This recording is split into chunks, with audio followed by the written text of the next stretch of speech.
So here we go. We're going to finish up these super cutie earrings. When we get through with these, if you don't think these are super adorable and gorgeous to wear for the 4th of July, I just don't know what to say. Now, mind you, I could have done more, but I wanted to get them done before 4th of July, which is tomorrow.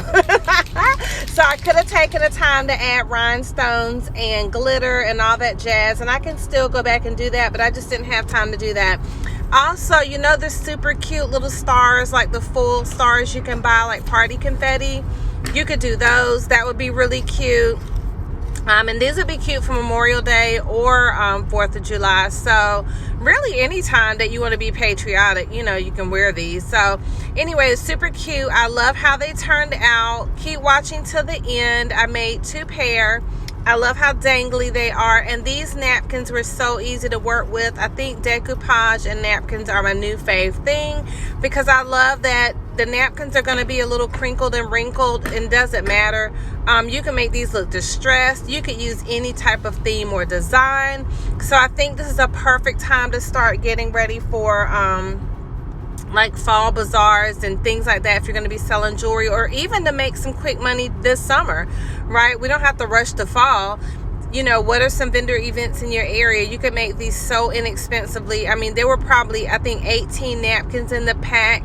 And here I'm just making some detailed outlines using the blue Posca pen, just to give it some oomph, so it didn't look so plain.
They are gorgeous, lightweight, super fun to make. God bless you guys. Happy 4th of July.